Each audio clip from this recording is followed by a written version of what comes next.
வாழ்க வையகம், வாழ்க உடம்பர், வாழ்க வேதாத்திரியம், குருவே துணை.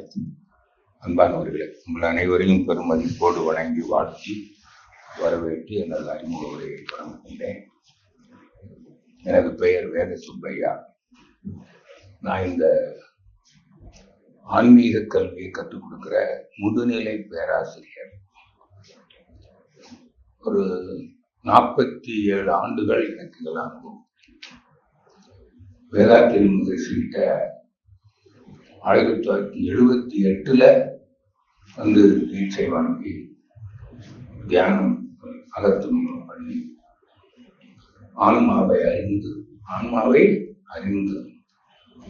இப்போ எல்லோரும் அறிவதற்கு நான் தொண்டு செய்து கொண்டிருக்கிறேன். தொழில வந்து தமிழ்நாடு அரசு இந்து அறநிலையத்துறை, எல்லாருக்கும் தெரியும். தமிழ்நாடு அரசு இந்து கோயில்கள் இருக்கிற அறக்கட்டளைகள், அதுக்கு ஒரு துறை இருக்கு, அமைச்சகம் இருக்கு. அதுல ஒரு 30 ஆண்டுகள் தணிக்கை அலுவலராக இருந்து பணி நிறைவு பெற்றவன். அதுக்கு முன்னாடி உள்ளாட்சி தணிக்கை கோவை நகராட்சி, அப்போ 1968 தான் நான் முதல்ல பணியில சேர்ந்தேன். அப்புறம் பல ஊர்களுக்கு நான் பணி மாற்றம் பெற்று கடைசியில கோவையிலேயே பணி நிறைவு 2002. இப்போ முழு நேரமும் இந்த ஆன்மீக கல்வியை கற்றுக் கொடுத்துட்டு இருக்கேன். சரிங்களா? இது ஆன்மீக கல்வினா என்ன அப்படின்னா, ஆன்மான்னு உங்களுக்கு தெரியும். ஆன்மீகம் அது எது சம்பந்தப்பட்டது சொல்லுங்க. இது வரைக்கும் ஆன்மீக பத்திரிகைகள், ஆன்மீக கூட்டங்கள், ஆன்மீகம் கேள்விப்பட்டிருக்கீங்களா? ஆன்மீகம்னா எது சம்பந்தப்பட்டது? ஆத்மானா எது? கடவுள், தெய்வம், புரியுதா தானே? கோயிலுக்கு போறது, சாமி கும்பிடுறது, இதான ஆன்மீகம். இது அப்படி என்னமோ சொல்றீங்க. ஆன்மீக பத்திரிகைகளே பிடிக்கலையா? ஆன்மீகம்னா அது ஆன்மா என்றால் மெய்ப்பொருள், மெய்ப்பொருள், அழியாத பொருள், நிலையான பொருள். அதான் ஆத்மா, அழியாதது. புரியுதா? இந்த சர்ச்சில் காம்பவுண்ட் எழுதியிருப்பாங்க, படிச்சிருக்கீங்களா? சரீரம் அழிந்து போகும், ஆத்மா அழியாதது. பத்திரிகை. அப்ப ஆத்மானா எதை குறிக்கிறது? இப்போ அதை ஏத்துக்கிற மாதிரி இருக்கா நான் சொல்றது? தெய்வம் பற்றியது. தெய்வம்னு ஒண்ணு இருக்குதா இல்லையா? இருக்குது. எப்படி இருக்குன்னு சொல்றோம்? இந்த பிரபஞ்சத்துல அணு முதல் அண்டம் வரை தோன்றுகிறது, இயங்குகிறது, மறைகிறது. தாவரம் முதல் மனிதன் வரை தோன்றுகிறோம், வாழுகிறோம், ஒரு நாள் மறைந்து போகிறோம். இதை எல்லாம் ஒழுங்கா நடக்குதா இல்லையா? ஒழுங்கா நடக்குதா இல்லையா? சூரியன் நாள்தோறும் தோன்றுகிறது, பூமி தன்னைத்தானே சுற்றுகிறது, சூரியனை வலம் வருகிறது. இதெல்லாம் ஒழுங்கா நடக்குதா இல்லையா? மழை பெஞ்சு நிலத்துல தண்ணி விழுந்த உடனே உயிர்கள் தோன்றும். தாவரம், வகை வகையான தாவரம் இனப்பெருக்கம் செய்துட்டு செல்லும். புழு, பூச்சி, ஊர்வன, கால், நாம் மனிதர்களும் தோன்றுகிறோம். நம் தாயின் வயிற்றிலே, தந்தை தாயுடைய கருவிலே இணைஞ்சு அங்கே பிறந்தோம். பிறந்தோம். அப்பதான் உணர்வு வந்தது. அதான் பிறப்பு.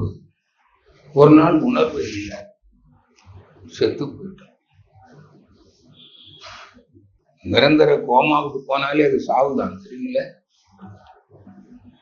உணர்வு இல்லைன்னா சாவுதான். அதனாலதான் ஒரு கோமா, நிரந்தர கோமான்னா இனி அவருடைய உறுப்புகளை பயன்படுத்திக்கலாம், அரசாங்கமே அனுமதிச்சு.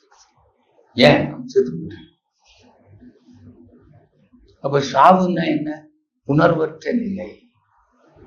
அந்த உணர்வுக்கு பேர் தான் மனம். புரியுது? புரியுது? அப்போ மனம் பிறக்கிறது.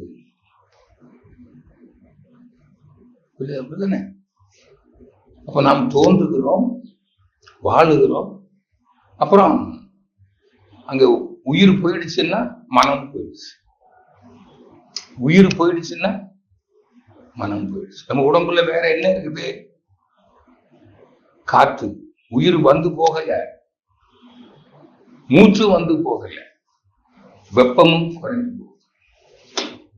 அப்ப சூடு இல்லை. உயிர் போயிடுச்சுன்னா என்ன இல்லை? காற்றும் இல்லை, வெப்பமும் இல்லை, அப்புறம் நீர் இருக்கும். நீர் என்ன ஆகும்? தானா எவாபரேட் ஆகும்.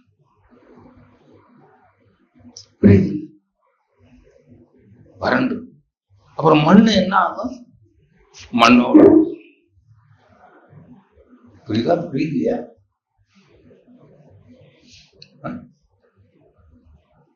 அப்ப நாம் யார்? நிலம், நீர், நெருப்பு, மண்ணு, வெப்பம், காற்று, விண். விண்ணுதான் உயிர். இந்த பூமியில தான் இருக்குது. இந்த பூமியில தான் நம்ம வாழ்றோம். பூமியில என்ன இருக்குது? மண்ணு, நீர், நெருப்பு, காற்று, விண். விண்வெளின்னு சொல்றீங்கல்ல, இதெல்லாம் விஞ்ஞானம் படிச்சவங்க. விண்வெளின்னு ஒன்று, அது கீழதான் காற்று இருக்குது, அது கீழதான் ஆக்சிஜன் இருக்கு. காற்று மண்டலத்துல ஹைட்ரஜன் டு நைட்ரஜன், அதுக்கு மேல ஒன்லி எலக்ட்ரான்ஸ். விண்வெளி. வெளியும் விண்ணும் தான் இருக்குது. Space and electron. விண்ணும் வெளியும் தான் இருக்குது. அப்ப ஸ்பேஸ் ஒண்ணு இருக்குதா இல்லையா? இடம் இருக்குது. இது எல்லாம் அழிஞ்சு போயிடும். இந்த 5 சேர்ந்துதான் இங்க இருக்கு. புரியுதா? எப்படி? என்ன இருக்குது? மண்ணு, உணவு. புரியுது? நம்ம சாப்பிடுறோம்ல ஆகாரம், அது என்னது? மண்ணு தானே. புரியலையா? சாப்பிடுற அரிசி பருப்பு மண்ணுல இருந்தானே வந்தது. மண்ணுக்கு என்ன இலக்கணம்? வாசனை. எந்த பொருளுக்கும் வாசனை இருக்கோ அதுக்கு பேரு மண்ணு. சுவை இருந்தா நீர், சூடு ஒளி இருந்தா நெருப்பு, ஓசை இருந்தா காற்று. புரியுதா? உருவம் இருந்தா அழுத்தம் இருந்தா விண். புரியுதா? புரியுது? ஏதோ பேசுதாங்கன்னு கேட்கிறீங்களா? புரியுதுங்க? அப்போ இது எல்லாம் அழிந்து போயிடும். விண் தோன்றுகிறது, அதனால தோன்றுவது அனைத்தும் அழிந்தே தீரும். இந்த உடல் தோன்றுகிறது, அழிந்தே தீருகிறது. புரியுதா? விண்ணால் ஆனதுதான் இந்த உடல். விண்ணால் ஆனதுதான் காற்று, விண்ணால் ஆனதுதான் நெருப்பு, விண்ணால் ஆனதுதான் நீர், விண்ணால் ஆனதுதான் சாலிட். புரியுதுல்ல? Association of energy particles mass science. இதெல்லாம் விஞ்ஞானம் படிச்சவங்க, அதனால சொல்றேன். மறுக்க முடியுதா? முடியல. அப்படியானால் இது எல்லாம் அழிந்து விடும். இது எப்படி வந்தது? விண் எப்படி தோன்றியது? தெரியலையா? விஞ்ஞானிகள் சொல்லி இருக்கிறாங்க. கடைசியா ஸ்டீஃபன் ஹாக்கிங் ஒருத்தர் இருந்தார், தெரியுமா? தெரியாதா? கம்ப்யூட்டர்ல தான் பேசுவார், அவருக்கு பேச தெரியாது. ஸ்டீஃபன் ஹாக்கிங் கேள்விப்பட்டிருக்கீங்களா? விஞ்ஞான அறிவு, விண்வெளி, விண்ணெல்லாம் உடைச்சிருக்காங்களா தெரியுமா உங்களுக்கு? ஜெனிவாவில் ஒரு 10 வருஷத்துக்கு முன்னாடி, 10 வருஷம் இருக்குன்னு நினைக்கிறேன். அப்ப நான் துபாயில வகுப்பு எடுத்துக்கிட்டு இருந்தேன். அன்னைக்கு தான் உடைச்சாங்க. புரியுதுங்களா? 2 புரோட்டான மோத விட்டு உடைச்சு பார்த்தா உள்ள துகள்கள் இருக்கு. அதான் அணுவுக்குள்ள அணு, அட்டாமிக், சப் அட்டாமிக் பார்ட்டிகள், நானோ பார்ட்டிகள். அது கூட கேள்விப்பட்டது இல்லையா? ஐன்ஸ்டீன் சொல்றார், விஞ்ஞான அறிவு இல்லை என்றால் ஆன்மீகத்தை விளங்கிக் கொள்ள முடியாது. விஞ்ஞானம் இல்லாத ஆன்மீகம் குருடு. எனக்கு உங்க ஆன்மானா என்னன்னே தெரியல. இந்த ஆன்மீகம்னா என்ன? இது ஆன்மீக அறிமுகம்னா எதுக்கு கொடுக்கிறோம்? புரியுதா? உங்களுக்கெல்லாம் விஞ்ஞான அறிவு இருக்கு, உங்களுக்கு இருக்கு, இருக்குதா இல்லையா? மொபைல் போன் யூஸ் பண்றீங்கல்ல, இல்ல டெக்ஸ்ட் மெசேஜ் அனுப்புறீங்க, ஒலி போகுது. எது வழியா போகுது? என்னைக்காவது திங்க் பண்ணீங்களா?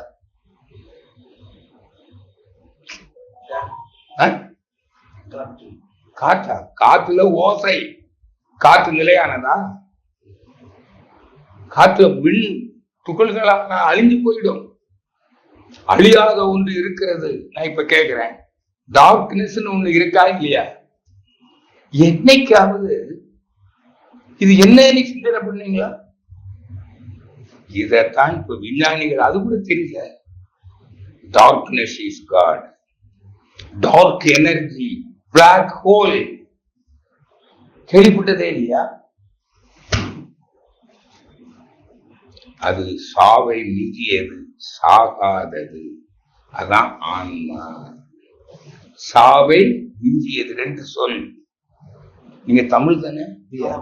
அப்புறம் சாவை மிஞ்சியது ரெண்டு சொல்ல முதல் எழுத்து என்னது? சா. மிஞ்சியதுல மீ. சாமி. இந்த கடவுள் தெய்வத்தை சாமின்னு சொல்றோமா இல்லையா?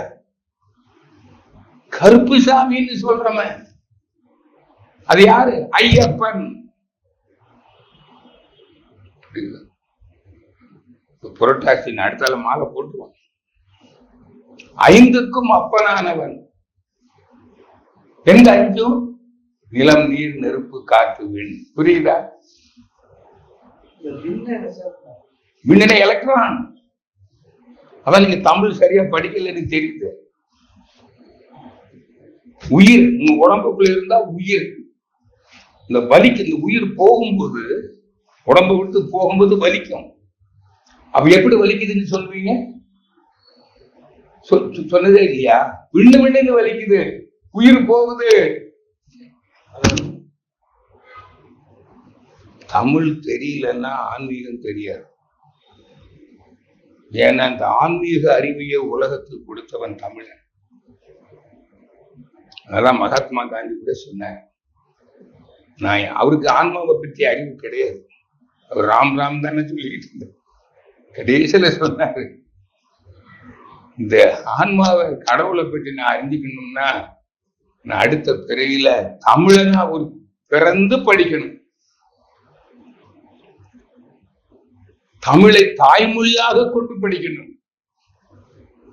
புரியுதா உங்களுக்கு? அதான் உங்களுக்கு கேட்கிறேன். தமிழ் புரியல, ரொம்ப கஷ்டம். புரியுதுங்களா? அதனால சொல்லி பொறுத்த ஐயப்பன் சாமி, அது கருப்பு. அதனால ஐயப்ப பக்தர்கள் என்ன ஆடை போடுறாங்க? சாவை மிஞ்சியது. அதுக்கு சாவே கிடையாது. அதுதான் மெய்ப்பொருள். பொய் அழித்து போயிடும். காயமே இது பொய்யடா. விண்ணும் காற்றும் நெருப்பும் நீரும் மண்ணும் பொய். அப்ப இது எங்க இருந்து இதுக்கு அப்பால ஒண்ணு இருக்குது இல்ல, அதான் மெய். அந்த மெய்ப்பொருள் தான் ஐம்பூதங்களாகி. புரியுதா? ஐம்பூதங்கள் சயின்ஸ்ல படிச்சுட்டீங்களா? Energy particle, air, heat, water, solid. Solid, water, heat, air, energy. 5 elements. ஐம்பூதங்கள் பிசிக்ஸ், பௌதீக பொருள்கள். அந்த ஐம்பூதங்களால் ஆனதுதான் உங்க உடல். ஆக இந்த உடலுக்கு என்ன பேரு? Physical body. இன்னும் ஏத்துக்க முடியலையா? ஏத்துக்கிட்டீங்களா இல்லையா? முடியலையா? முடியலன்னா வீட்டுல போய் சிந்திக்கணும். என் நம்பர் கொடுப்பேன், புக்கே கொடுத்துருவேன். 3 பேர் தான் நான் வந்து புக் வச்சு தருவேன். இதுல நம்பர் இருக்கு, என்னோட பேசி கிளியர் பண்ணு. இல்லைன்னா இங்கு எந்த பயிற்சி பெற்றும் ஒரு பயனும் இல்லை. ஏனென்றால் நீங்கள் ஆன்மாவை அறியவே முடியாது, கடவுளை அறியவே முடியாது. புரியுதா? கடவுளை ஏன் அறியணும்னு கேட்கிறீங்களா? இப்போ ஏன் இந்த ஆன்மாவை பற்றி அறிவு? அப்ப நீங்க யார்? நீங்கள் ஆன்மா. எப்படி?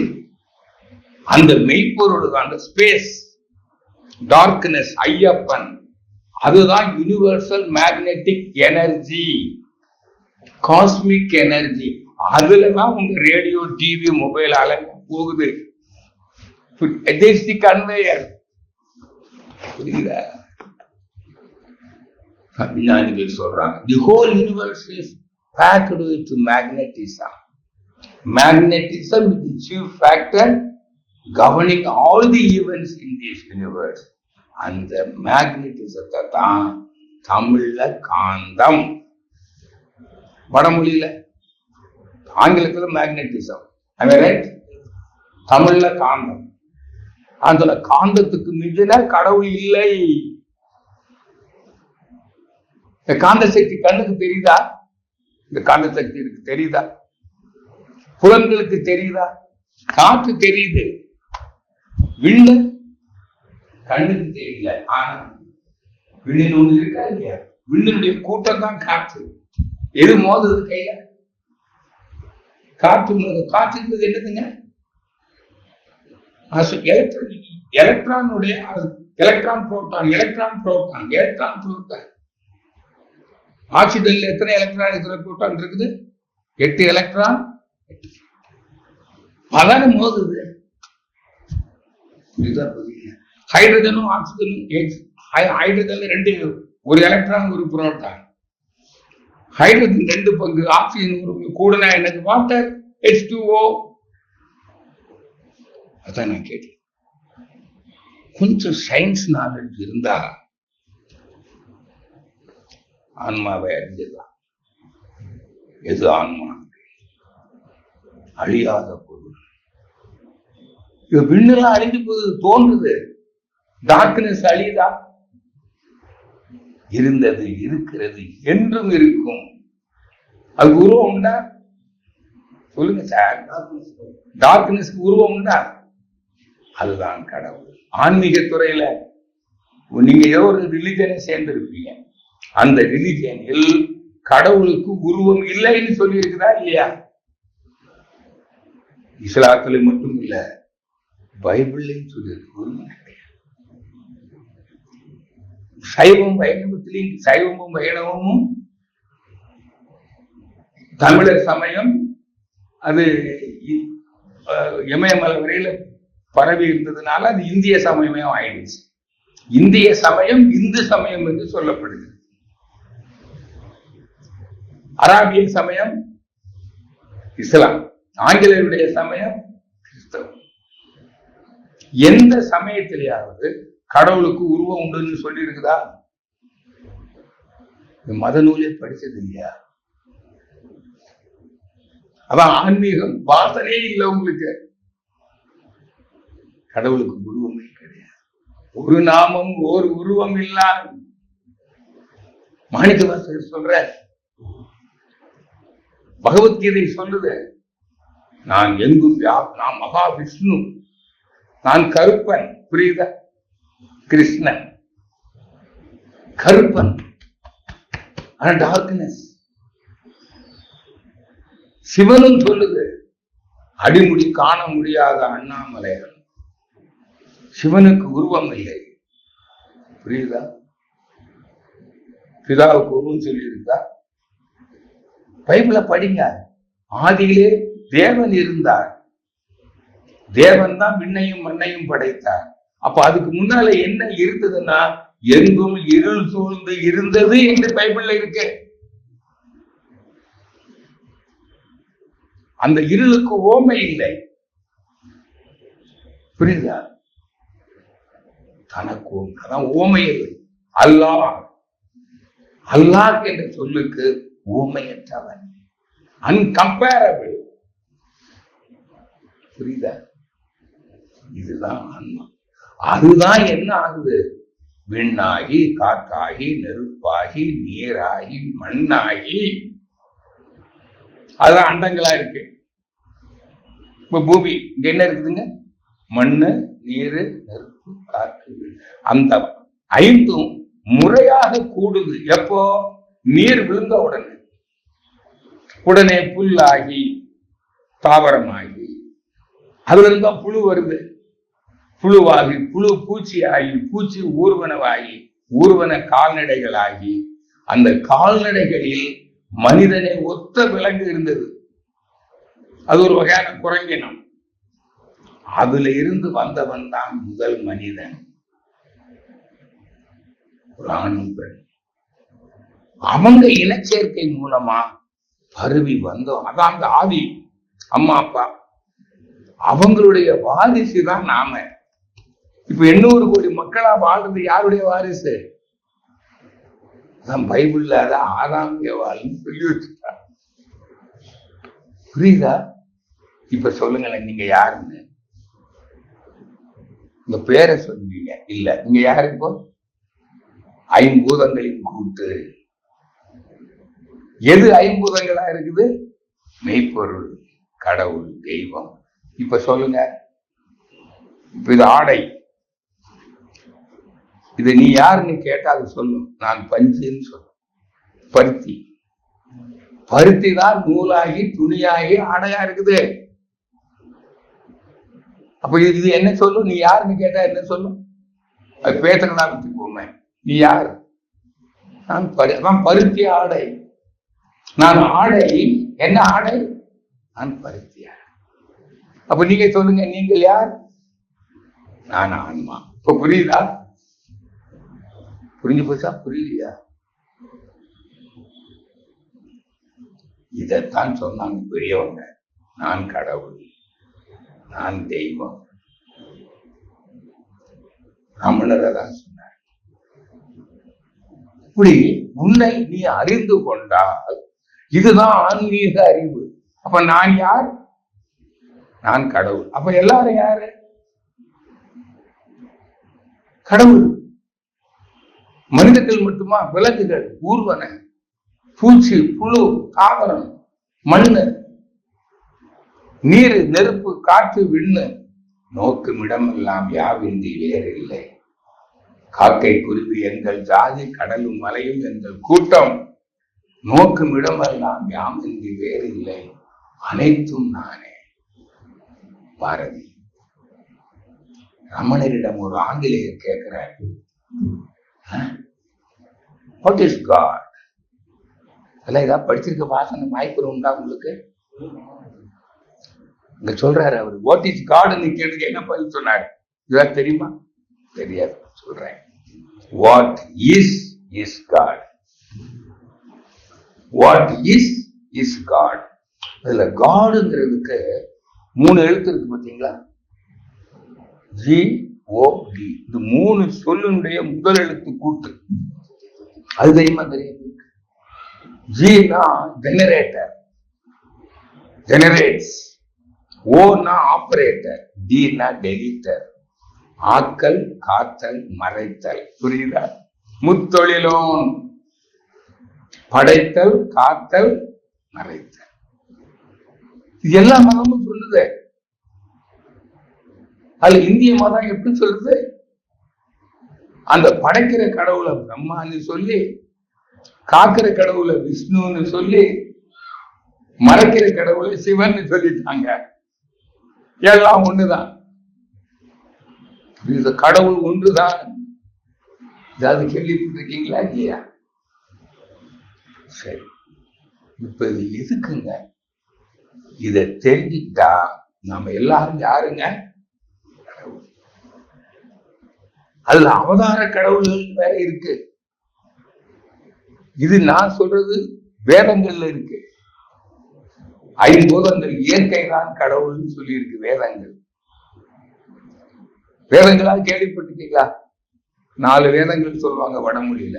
அது தமிழ்ல வேற பேரு, எல்லாம் மாத்திட்டாங்க. இற்று சாம் அதர்வன வேதம், வேதாத்திரி மகரிஷி, வேத சுப்பையா, வேதம், கேள்விப்பட்ட. வேதம்னா அறிவுன்னு அர்த்தம். அறிவுன்னு புரியுதா? எது அந்த சுத்த வெளி இருக்கு பாருங்க, ஸ்பேஸ், அதுக்கு பேரு அறிவு. ஏன்னா கடவுளுக்கும் உருவம் இல்லை, அறிவுக்கு உருவம் இருக்கா? இப்பதான் தெரியுது, அறிவுதான் கடவுள். பால் அறிவன் திருவள்ளுவர் சொல்றார். அதனாலதான் இந்த இடத்துக்கு பேரு அறிவு திருக்கோயில். புரியுதா? வேதாத்திரி மகரிஷி கெட்டினார் அறிவு திருக்கோயில். அறிவுதான் கடவுள். ஒரே கடவுள்னு தான் சொல்றாங்க எல்லாரும். அந்த ஒரு கடவுள் எது? அறிவு. அப்ப பல கடவுள்கள் ஏன் வந்துச்சு? அது புராணம், கதை. அது என்னன்னா, அந்த உருவம் இல்லாத கடவுளே பல அவதாரங்களை அவன் தன் எவல்யூஷன்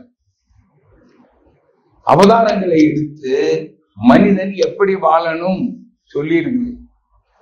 நீ எல்லோரையும் நேசிக்கணும், உயிர்களை நேசிக்கணும், உன்னையும் பிறரையும் நேசித்து உனக்கும் பிறருக்கும் நல்லதையே செய்ய வேண்டும். அப்படி செய்யாவிட்டால் நான் உனக்கு துன்பம் தருவேன். இதான் அவதார புராணங்கள்லாம் படிச்சிருக்கீங்கல்ல. ராமர், கிருஷ்ணன், எத்தனையோ கடவுள்கள், முருகன், விநாயகர், எல்லாருமே அவங்க எல்லாம் என்ன பண்ணாங்க? நல்லவர்களை காத்தார்கள், தீயவர்களை. இத சொல்றதுதான் அந்த காலத்துல. ஏன்னா அந்த காலத்துல விஞ்ஞானம் வளரல, நம்ம மூளையும் அந்த அளவு மூளை திறமை இல்லை. இன்னைக்கு இருக்கிற விஞ்ஞான இந்த சயின்டிபிக் ஏஜ்ல எல்லாருக்குமே தெரியும். பல ஆயிரம் ஆண்டுகளுக்கு முன்னாடி இந்த கடவுளை பற்றி சொல்லவே முடியாது. உணர்ந்தவங்க, அவங்களுக்கு தெரிஞ்சு அவங்கதான் கோயில் கட்டி வச்சாங்க. சைவ சமயம் கோயில். அந்த கடவுளுக்கு உருவம் இல்லை, அது அறிவும் ஆற்றலும். ஆக்கணும்னா அறிவு வேணும், ஏற்கணும்னா ஆற்றல் வேணும். Force and consciousness. அறிவுக்கு பேரு சிவம், ஆற்றலுக்கு பேரு சக்தி, சிவசக்தி. அதுக்கும் உருவம் இல்லை, அதனாலதான் லிங்கம் வச்சான். லிங்கம் சிவன் கோயில். அதுக்கு பின்னாடி என்ன வச்சான்? 5 தலை நாகம். என்ன அர்த்தம்? நம சிவாய. அதுவே தான் விண்ணாகி, காற்றாகி, நெருப்பாகி, நீராகி, மண்ணாகி இருக்கிறது என்ற இயற்கை தத்துவத்தை, இயற்கையே கடவுள். ஒண்ணு மறைவாக இருக்கிற கடவுள் அருவ கடவுள், ஒண்ணு உருவ கடவுள். ஆனால் உருவம் நிலை இல்லாதது. ஆகையினால் புரியுதா? இப்போ இதேதான் வைணவத்தில் இருக்கு. பகவத்கீதை ஏதாவது கேள்விப்பட்டிருக்கீங்களா? பகவான் சொல்லுவார், அர்ஜுனா, விண்ணும் காற்றும் நெருப்பும் நீரும் மண்ணும் நானே. நான் எங்கும் வியாபித்திருக்கிறேன், நான் அனைத்துமாக இருக்கிறேன், அனைத்துக்குள்ளும் இருக்கிறேன், அனைத்தும் என்னில் இருக்கிறது. கொஞ்சம் விஞ்ஞான அறிவோ ஆன்மீக அறிவோ உங்களுக்கு இருந்தால்தான் இது பேசணும். ஒரு பேசிக் நாலேஜ் இல்லாம ஒண்ணும் பண்ண இல்லையா? எலிமெண்டரி ஸ்கூல்ல படிக்காம ஹைஸ்கூலுக்கு போயிருக்கீங்களா?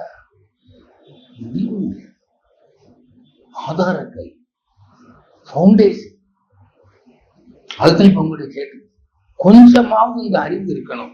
இல்லைன்னா உங்களுக்கு இந்த ஆன்மீக அறிவை பற்றி சொல்ல முடியாது. இப்ப இதுல இருந்து என்ன தெரிஞ்சுக்கிட்டோம் தெரியுங்களா? நம்ம எல்லாரும் யாரு? இப்ப அடுத்த கேள்வி வருது, ஏன் தெய்வம் மனிதனாக வந்தது? இங்க கூட கேட்பீங்களா, ஏன் பிறந்தாய்? நான் ஏன் பிறந்தேன்? ஏதாவது பிரச்சனை வரும்போது பெற்றோரை கேட்கிறாங்க, ஏன் பெற்றீங்க?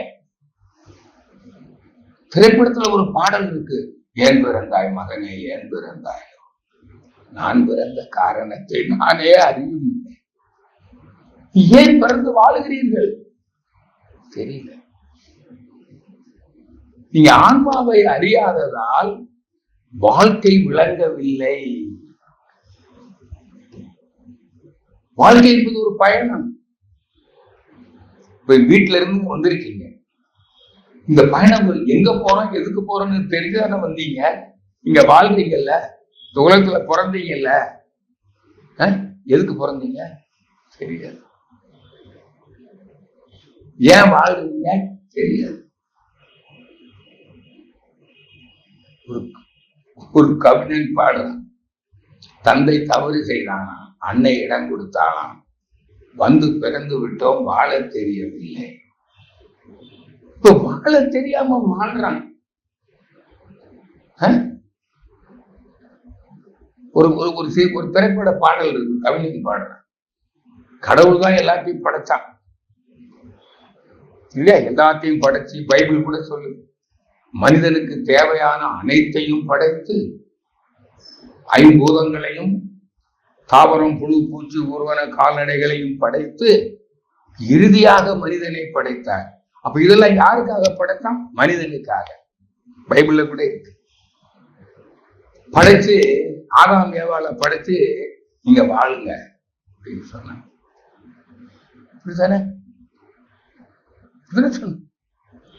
கடவுள் ஒரு நாள் வந்தாங்க, கடவுள் ஒரு நாள் உலகை காண தனியே வந்தாங்க. கண்ணில் கண்ட பட்ட மனிதரை எல்லாம் நலமா என்றார். சிலர் வாழ்வோ இனிமை என்றார். சிலர் என்ன சொன்னாங்க? வாழ்வு கொடுமை என்றார். புரியுதா? படைத்தவனோ சிரித்து விட்டார். அப்படித்தான் நீங்க இருக்கீங்க. கொடுமைன்னா கேடு, துன்பம். துன்பம் வரும்போது என்ன நினைக்கிறீங்க? இந்த வாழ்க்கை வாழ்றதை விட செத்து மடியலாம். அப்ப என்ன அர்த்தம்? நீங்க துன்பத்தோடு வாழ விரும்பவில்லை. புரியுதா? தற்கொலை பண்றவன் யாரு? உடல்ல நோய் குணமாக மாட்டேங்குது, இந்த நோயோட வாழ முடியல, தற்கொலை பண்ணிட்டாங்க. பொருள் பிரச்சனை, கடன் சொல்லை தாங்க முடியல, டார்ச்சர், தற்கொலை பண்ணி. வாழ்க்கை துணை, மனைவி, கணவன், பெற்றோர், குழந்தைகளுக்கு பெற்றோர் உதவியா இல்ல, பெற்றோர்கள் குழந்தைகளை டார்ச்சர் பண்றாங்க, தற்கொலை பண்ணுது. கல்யாணம் ஆன பிறகு மனைவி டார்ச்சர் பண்ணா கணவன் செத்து போறான், கணவன் டார்ச்சர் பண்ணா சொல்லுங்களேன், தீராதுன்னு தோணுது. அதனாலதான் விவாகரத்து பண்றான். அதோட ஒண்ணு இல்லாமலே நான் வாழ்ந்துட்டு போறேன். புரியுதா? இப்ப உறவு பிரச்சனை, இந்த 3 பிரச்சனை உங்களுக்கு இருக்கா இல்லையா? அப்படி இல்லைன்னா இன்னொரு பிரச்சனை இருக்கும். மறுபடி சொல்லிடு, உங்களுக்கு இருக்கா இல்லையா? இருக்கு. உங்களுக்கு ஹெல்த் ப்ராப்ளம் இருக்கு இல்லைங்க, நான் இப்ப நல்லா இருக்கிறேன். ஒரே ஒரு கேள்வி கேட்க, உங்களுக்கு ஹெல்த் மெயின்டைன் பண்ற அறிவு இருக்குதா? இருக்கா? சரி, அப்படின்னா நோயற்ற வாழும் அறிவு இருக்கு, அப்படித்தானே? சொல்லுங்க, நோய்னா என்ன? வள்ளுவர் சொல்றார், நோய் நாடி, நோய் முதல் நாடி, அது தணிக்கும் வாய் நாடி வாய்ப்பை செயல். உங்களுக்கு தெரியுமா நோய்னா என்னன்னு? தெரியுமா நோய்க்கான காரணம் என்னன்னு? தெரியுமா? எனக்கு தெரியாது, இப்ப தெரியும். ஆகைனா நான் எனக்கு அப்ப இருந்த நோயை குணப்படுத்தி கொண்டேன், மகிழி சொன்னபடி. அதன் பிறகு எனக்கு நோயை பற்றி கவலையே இல்லை, வரும், கணித்து விடுவேன். இப்ப பயமே கிடையாது. உங்களுக்கு தெரியுமா? இப்போ முதல்ல இருந்து ஆம் தெரியும் நீங்களே, புரியுதா? அப்போ நோய் பற்றிய அறிவு இல்லாதவெல்லாம் பயந்துகிட்டு தான் இருப்பான். மரணம் வேற பயம், செத்து போயிடணும், செத்து போயிடணும். எனக்கு பயமே கிடையாது. ஏன் தெரியுமா? எனக்கு மரணமே கிடையாது. நீங்க எல்லாம் உடல் தான் நீங்கன்னு நினைக்கிறீங்க. உடல் தான் மறையும், அதுக்குதான் உடலுக்கு தான் மரணம். நீங்க உடலா? இவ்வளவு என்ன சொன்னோம்? நான் ஆன்மா, மெய்ப்பொருள், எனக்கு சாவு இல்லை, சரியா? நோய் இல்லை, பாரதி. புரியுதா? I'm eternal. I'm ever living. அப்ப எனக்கு மரண பயம் இருக்குமா? நோய் பயம் இருக்குமா? எனக்கு நோவில்லை சாவில்லைன்னு சொன்னான் பாரதி. பாரதியாரை பற்றியாவது படிச்சிருக்கீங்களா? விடுதலை போராட்ட வீரர் அப்படித்தான் பெரிய ஞானி.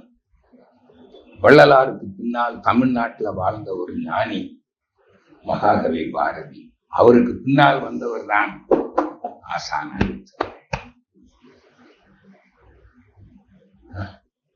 எனக்கு கூட ஒரு பட்டம் கொடுத்துருக்காங்க, வேதாத்திரியன் வேத சுப்பையா. இன்னொன்னு இருக்கு, வேதாத்திரிய பாரதி. புரியுதா? அப்போ இப்ப உங்களுக்கு உடல்நலம் காக்குற அறிவு இருந்தா இப்ப இருக்கிற நோயை குணப்படுத்திடலாம்ல. நானும் வந்தேன் 78 வரும்போது என் மனைவி அடிக்கடி சொல்லிக்கிட்டு இருப்பேன், நான் செத்து போயிடுவோம்மா, எனக்கு நோய் குணமாக மாட்டேங்குதுமா, இது ரொம்ப கஷ்டமா இருக்குது, நான் கண்டிப்பா ரிட்டையர் ஆகும்னாலே செத்து போயிடுவேன், நம்ம பிள்ளை பெரியவங்களுக்கு அரசு வேலை கிடைக்கும், இது சொல்லிக்கிட்டே இருந்தேன். மகரிஷி கிட்ட வந்து பாரத வித்யா பவன்ல டிபி ரோட்ல இருக்குல்ல, அங்கதான் மகரிஷி ஸ்பீச் கேட்டேன். இது மாதிரி சாயங்காலம் நேரம் அங்கே நம்பிக்கை வந்துச்சு. இனிமே நான் சாப்பிடுவேன், விருப்பத்திற்கு மாறாக உனக்கு நோய் மரணம் வராது, நோயை குணப்படுத்தி விடலாம். அப்ப டாக்டர் எழுதி கொடுத்த மாத்திரை எல்லாம் இருந்தது. டாக்டர் எழுதி கொடுத்த மாத்திரை எவ்வளவு நாளைக்கு சாப்பிடணும்னு கேட்டேன் டாக்டர்கிட்ட. இருக்கு வரைக்கும் சாப்பிடுனாங்க. மாத்திரை இருக்கு வரைக்கும் இல்ல, நீ இருக்கு வரைக்கும். மாத்திரையை நிறுத்தினா நீ செத்து போயிடுவேன்னாங்க. நான் துணிச்சலா என்ன பண்ண தெரியுமில்ல, அப்ப பொன்னேராயபுரத்துல வீடு, அப்ப இந்த கார்பரேட் தொட்டி இருக்கும், குப்பை தொட்டி. இப்பதானே தொட்டி இல்லை. போய் மாத்திரையெல்லாம் எடுத்து ஒரு கவர்ல போட்டு தலையை 3 சுத்தி இப்படி சுத்தி தூன்னு துப்பி அந்த தொட்டில தூக்கி போட்டோம்னா இன்னைய வரைக்கும் 81 வயசாச்சு. நோயா? புரியுதா? உங்களை நீங்க இப்படி ஆயிடலாம். அதுக்கு நீங்க என்ன அறியணும்? நான் ஆன்மா அப்படின்னு தெரிஞ்சுக்கிட்டீங்கன்னா அந்த ஆன்மாதான் என்னவாகுதுன்னு சொன்னேன் சொல்லுங்க. விண்ணாகி காற்றாகி நெருப்பாகி நீராகி மண்ணாகி உடலாகி, உடலை இங்க உயிராகி மனமாக உள்ளது. புரியுதா? இப்ப நீங்கள் யார்? நான் உடல் உயிர் மனம், இந்த 3 சேர்ந்தது தானே நீங்க. அதுக்கு ஒரு அடையாளம் வச்சிருக்கீங்க, பேர். என்ன ஆதார் கார்டுல பேர் ஒண்ணு இல்லை. நான் எங்க பேர் என்ன? ஆன்மா கடவுள்னு சொல்லிட்டு போக முடியுமா?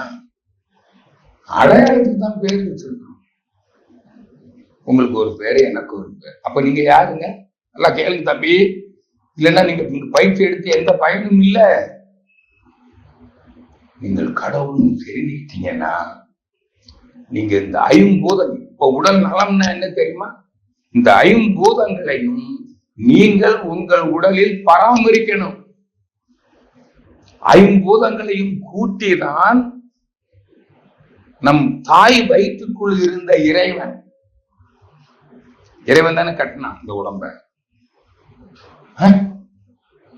மெய்ப்பொருள் தானே கட்டி இருக்குது அறிவு. அம்மா உடம்புக்குள்ள இருக்கிற உயிர், அதுக்குள்ள அறிவு இருக்குது, அதான் கடவுள். உயிராக இருப்பதும் கடவுள் தான். புரியுதா? அப்போ அம்மா உயிர் தானே நம்ம உடம்பு கட்டிச்சு. எப்படி கட்டிச்சு?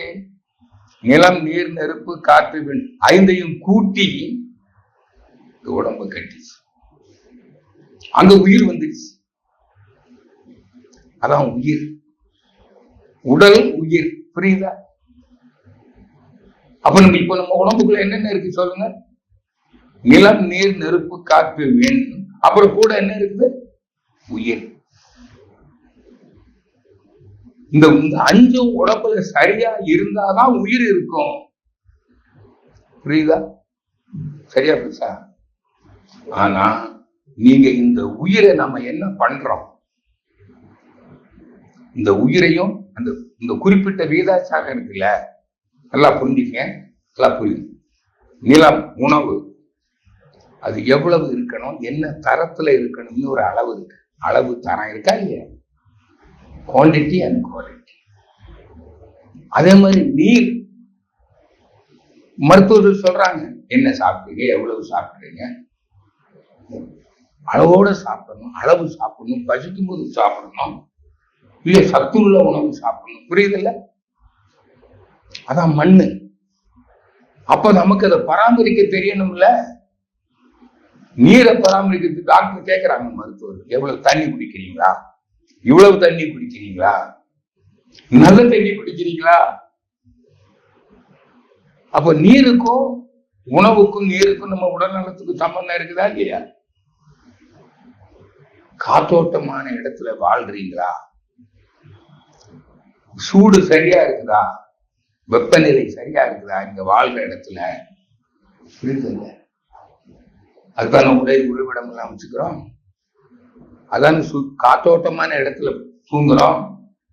புரியுதா? வாழ்க்கை காத்து இல்லைன்னா செத்து போயிடுவோம், இல்ல வெப்பம் இல்லைன்னா செத்து போயிடுவோம், நீர் இல்லைன்னா செத்து போயிடுவோம், நிலம் இல்லைன்னா செத்து போயிடுவோம். இந்த 5 இருந்தாதான் நம்ம உடம்புக்குள்ள உயிர் வரும். புரியுதா? உயிருக்கு நீ வேற ஒண்ணும் செய்ய வேண்டாம். அந்த உயிரை அது தானா வந்துடும். இந்த நாளையும் மெயின்டைன் பண்ணீங்கன்னா உடம்புக்குள்ள உயிர் வந்துடும். ஆனா அந்த உயிரை நாம செலவு பண்றோம் பாத்தீங்களா, அது அளவோட செலவு பண்றோம். எப்படி செலவு பண்றோம்? புலன் இயக்கம். இந்த உலக இன்பங்களை அனுபவிக்கிறோம்ல, சாப்பிடுறோம், உயிரை தான் செலவு பண்றோம். புரியுதா? முகர்ந்து பார்த்து கேட்டு தொட்டு பொருள் உறவிலும் பால் உறவிலும் நாம் இன்புறுகிறோம் அல்லவா, அது அளவோட அனுபவிக்கணும். செக்ஸ்ல அதிகமா அனுபவிச்சாலோ ஆடி பாடுறது சாப்பிடுறது, புரியுதுல்ல? புலன் இன்பங்களிலே நம்ம அளவுக்கு மேல அனுபவிச்சா நோய் வருதா வரலையா?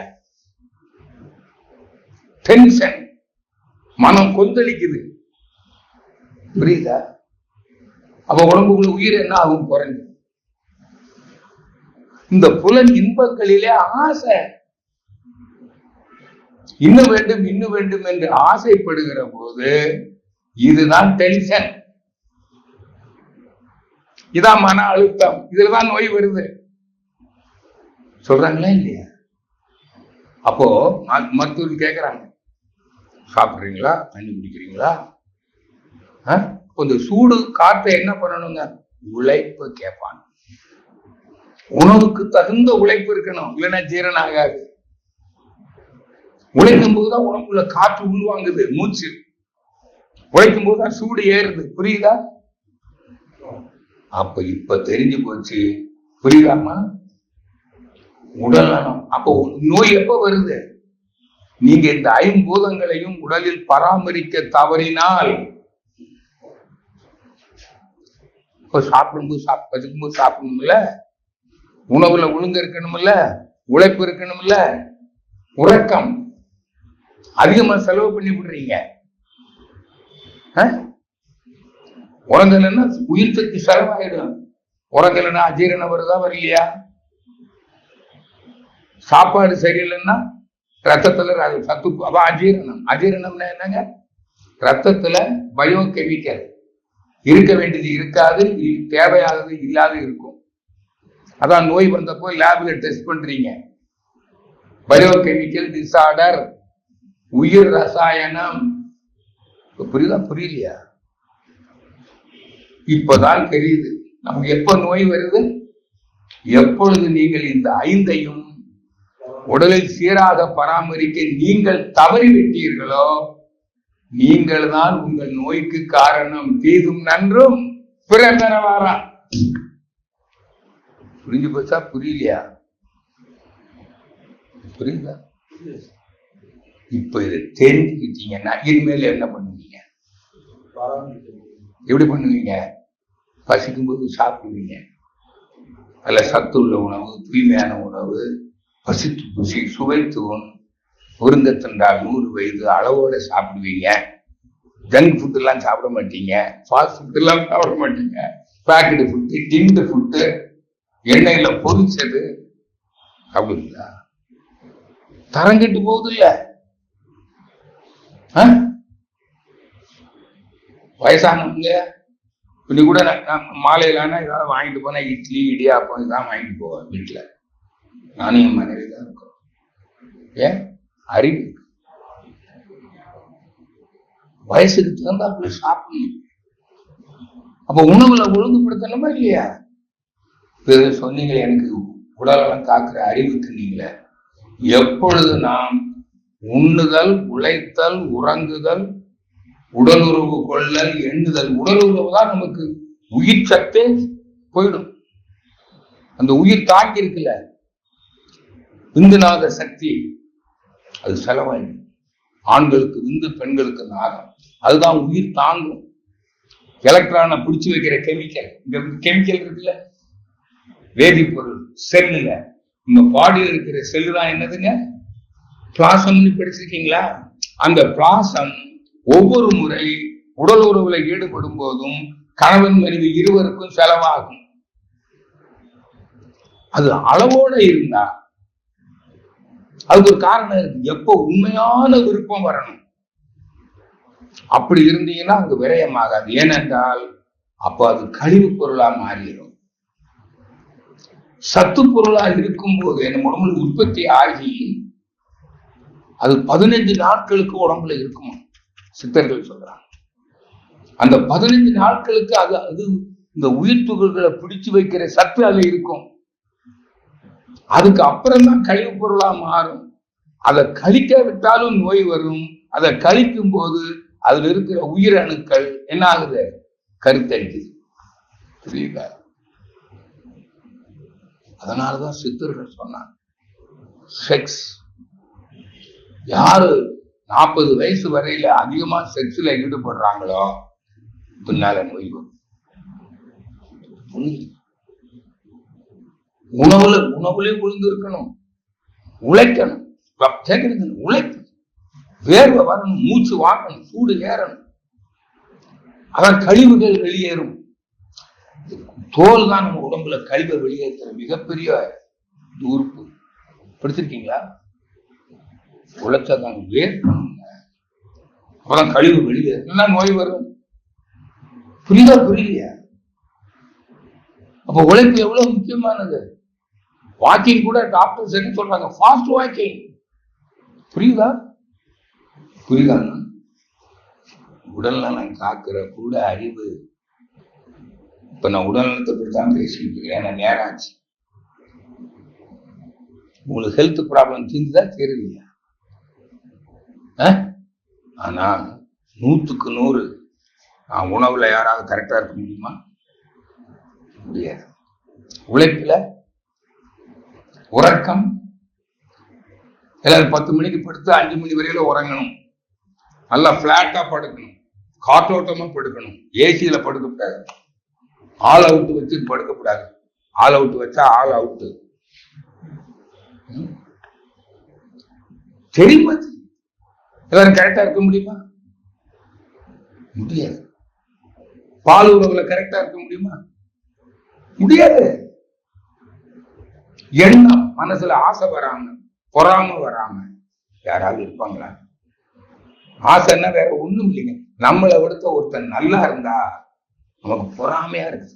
அழகா இருந்தாலும் பொறாமையா இருக்குது, பணக்காரனா இருந்தாலும் பொறாமையா இருக்குது, அறிவாளியா இருந்தாலும் பொறாமையா வருது, புகழோடு வாழ்ந்தாலும் பொறாமையா இருக்குது. அவன் நம்மளை விட நல்ல ஸ்டார் ஹோட்டல்ல போய் வெளிநாட்டுக்கு சுற்றுலா போய் என்ஜாய் பண்றான் பாருங்க, பொறாமையா இருக்கு. நம்மளை விட அழகான மனைவி, அழகான கணவனோட வாழ்ந்தா நமக்கு இப்படி அமையலையேன்னு பொறாமையா இருக்கு. இதாங்க டென்ஷன், இதாங்க ஆசை.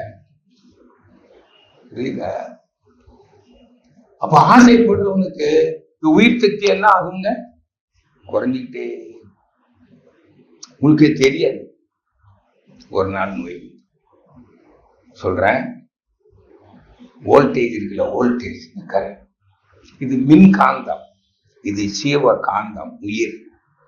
இங்க வோல்டேஜ் குறைஞ்சா கருவிகள் சரியா வேலை செய்யாதுல்ல. இங்க வோல்டேஜ் குறைஞ்சா நோய் வந்துடும். இதுதான் நோய். இப்ப புரியுதா? இப்போ நோய் பத்தி அறிவு வந்துதான் வரலையா? இது மட்டும் இல்ல, உங்க biochemical disorder, accidents, environmental pollution, food pollution, air pollution எல்லாம் வருது. பிளானட்டரி ரேடியேஷன், தட்பவெப்பநிலை ஏற்றத்தாழ்வு, அப்பெல்லாம் நோய் வருதா வரலையா? கரு அமைப்பினாலையும் வரும். ஏன்? இதே ரசாயன குழப்பம் நம் பெற்றோருடைய கருவிலே ஜீன் கேரக்டர், ஹெரிட்டரி இருக்கா இல்லையா? உங்க அப்பா அம்மாவுக்கு ஒரு நோய் இருந்தா உனக்கு வருது. அந்த நோய் இருக்காது, ரசாயன குழப்பம் இருக்கும். அதான் இப்ப கண்டுபிடிக்கிறாங்க எல்லாம். ஜீன் மரபு அணுக்கள். இப்ப இன்னைக்கு ஒரு லேபு டாக்டர்கிட்ட பேசிட்டு இருந்தேன். பெரிய அட்வான்ஸ் ஆகிருக்கு. ஜீனா லேப்ல பண்றான். இந்த ஜீன்ல இருக்கக்கூடிய குழப்பங்கள் தான் சில நோய்க்கு காரணம். நீ எந்த வைத்தியம் பண்ணாலும் குணமாக மாட்டேங்குது. புரியுதா உங்களுக்கு? ஜெனட்டிக் டிசார்டர் தான் மருத்துவத்துக்கு பரம்பரை வியாதிங்க ஒண்ணும் பண்ண முடியாது. புரியுதா? ஆனால் நம்ம சித்தர்கள் சொல்றாங்க அதையும் குணப்படுத்த முடியும். அதுக்கு என்ன செய்யணும்னு சொல்லியிருக்கிறாங்க. நான் சொல்லியிருக்குமா? ஏன்னா இங்க யாருக்குமே இது ஒண்ணு ரசாயன குழப்பம் வந்துடும், கழிவு தேங்கிரும். எல்லாருக்கும் கழிவு தேங்கும், ரசத்துல கழிவு வரும். அது தேங்கினா நோய். அப்பதான் ஒரு உடல் பயிற்சியை கண்டுபிடிச்சாங்க சித்தர்கள். அதுதான் மகரிஷி அவர்கள் எளிமைப்படுத்தி எளிய முறை உடல் பயிற்சின்னு கொடுத்திருக்கிறாரு. அதை நீங்க உங்களுக்கு சொல்லி கொடுத்துருவோம். காலையில மட்டும் செஞ்சா போதும். மனம் ஒன்றி ஒரு பாய விரிச்சு விரிப்புல 30 நிமிடம் தான் ஆகும். முதல்ல கொஞ்சம் டைம் ஆகலாம். பழக பழக 30 நிமிடத்துக்குள்ள செஞ்சிடலாம். அரை மணி நேரம் தான். அன்னைக்கு உள்ள கழிவு வெளியேறும். நோய் எப்ப வருது? ரத்தத்தில் கழிவு தேங்கும் போது நோயின்னு கண்டுபிடிக்கிறோம். அதான் லேப் டெஸ்ட். சத்து குறைஞ்சாலும் உயிர் சத்து. அப்ப அந்த உயிர் சத்தை சரி பண்றதுக்கு தான் இங்க காயக்கல்ப பயிற்சின்னு ஒண்ணு கொடுக்குறோம். இந்த வித்து குழம்பை அமுத ரசமாக மாற்றுகிற கலை.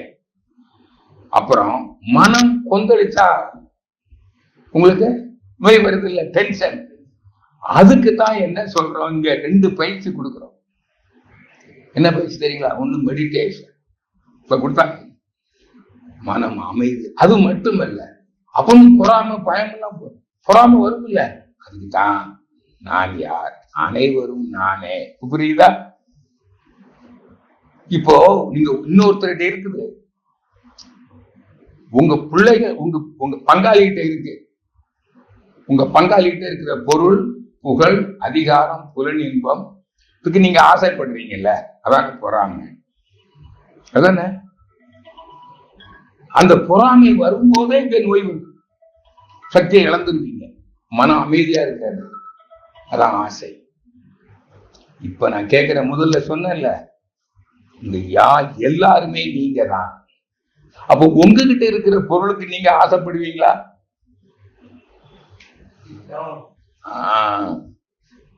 இதுதான் நான் யார், அனைவரும் நானே. ஆன்மீக அறிவு. உயிர்கள் எல்லாம் ஒன்றாமே உற்று பார்த்தான். இதான் ஸ்பிரிச்சுவல் நாலேஜ். தெய்வம் ஒன்றே அனைத்து உயிர்களாக உள்ளது என்ற ஒரு அன்பு வந்துடும். அன்பு வந்தா பொறாம வராது. புரியுதுல்ல? இதான் ஆன்மீக ஆன்ம நேய அறிவு, உயிர்ம நேய அறிவு. Love and compassion. இதான் ஆன்மீகம். அப்ப ஆன்மீகம் எதுக்கு? உயிர்ம நேய அறிவு, அன்பு மலர்வதற்கு. ஆன்ம நேய அன்பு மலர்வதற்கு ஆன்மீக அறிவு. புரிஞ்சு போச்சா? இந்த அறிவை எனக்கு சொல்லி வந்துடுச்சுன்னா நீங்க இனிமேல் என்ன செய்வீங்க? எல்லாம் செய்வீங்கல்ல ஒழுங்கா. உடல் பயிற்சி பண்ணுவீங்க, காயகல்பம் பண்ணுவீங்க, தவம் பண்ணுவீங்க, 5 அளவு முறை காப்புகளை கவனமா இருப்பீங்க. இன்னொன்னு இருக்குது, கர்மா. நீங்க பிறருக்கு முன்னோர்களும் நீங்களும் பிறருடைய வேதனையை சம்பாதிச்சீங்க பாருங்களா, அதுக்கு நோய் வரும். அது வைத்தியம் பண்ணி குணப்படுத்த முடியாது. அதுக்கு ஒரே வைத்தியம் மருத்துவம் என்ன தெரியுமா? பிறர் துன்பம் போக்கும் புண்ணியம் செய்வது. பாவத்துக்கு பரிகாரம் புண்ணியம்தான். இதையும் சொல்லி கொடுத்துருவோம். இப்ப நான் அப்படித்தான் வாழ்றேன். உணவு, உழைப்பு, உறக்கம், பாலுறவு, எண்ணம் 5லும் கவனமா இருக்கிறேன். உடல் பயிற்சி பண்றேன், காகிதம் பண்றேன், தவம் பண்றேன். 2 ஒழுக்க பண்பாடு இது சொல்லிக் கொடுப்போம்.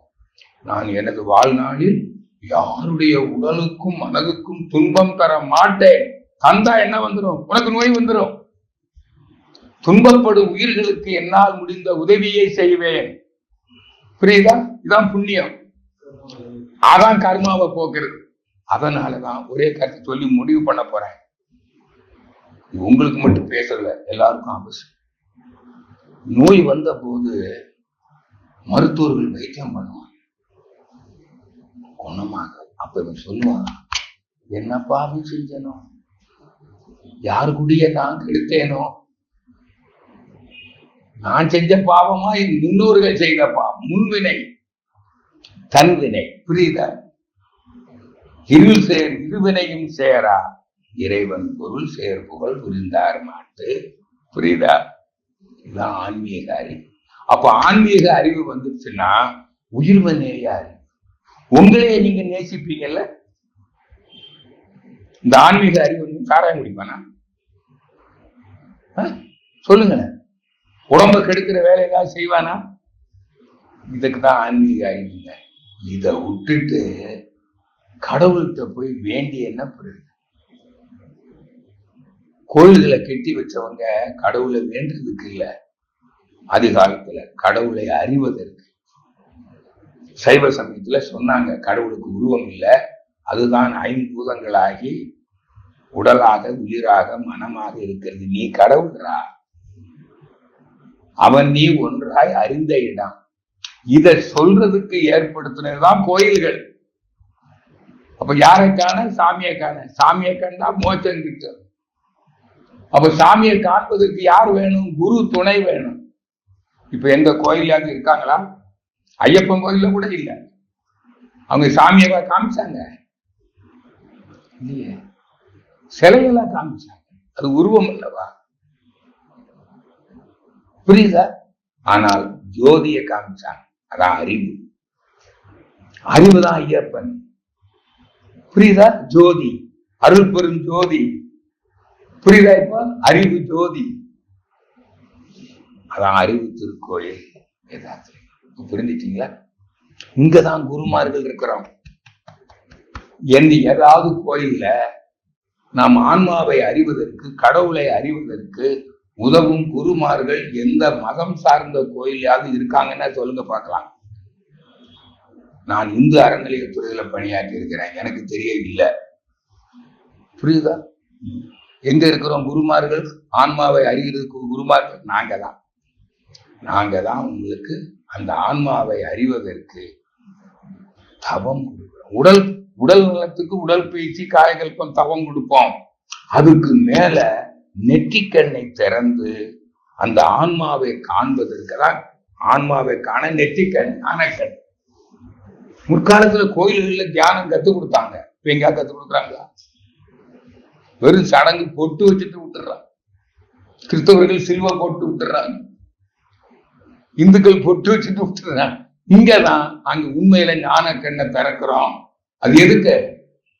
மனசு அமைதியா வச்சுக்கிறதுக்கு, உடல் நலத்துக்கு மட்டுமல்ல, ஆன்மாவை அறிய என்று கூறி இப்ப நீங்க என்ன பண்ணணும்? உடல் பயிற்சி கற்றுக் கொடுப்போம், காயக்கல்வி கற்றுக் கொடுப்போம், தவம் கற்றுக் கொடுப்போம், உடல் நலம் மேம்பட்டுரும். அதுக்கப்புறம் நீங்க என்ன செய்யணும்? இந்த 5 அளவு முறை காப்பதில் கவனமாக இருக்கணும். புரியுதுங்களா? 2 ஒழுக்க பண்பாடையும் கடைப்பிடிக்கணும்.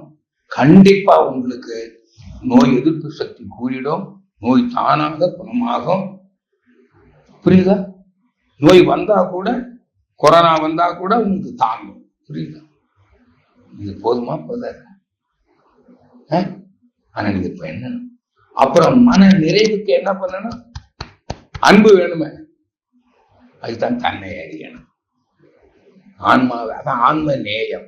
அப்போ கடவுளை அறிவதற்கு நீங்க தொடர்ந்து என்ன பண்ணணும்? தவம் பண்ணணும். இப்ப தவம் உடல் நலத்துக்கு மட்டுமல்ல, ஆன்மாவை அறிய. இப்ப புதுசா உங்களுக்கு தியானம். அனைவருக்கும் நன்றி. வாழ்க வளமுடன்.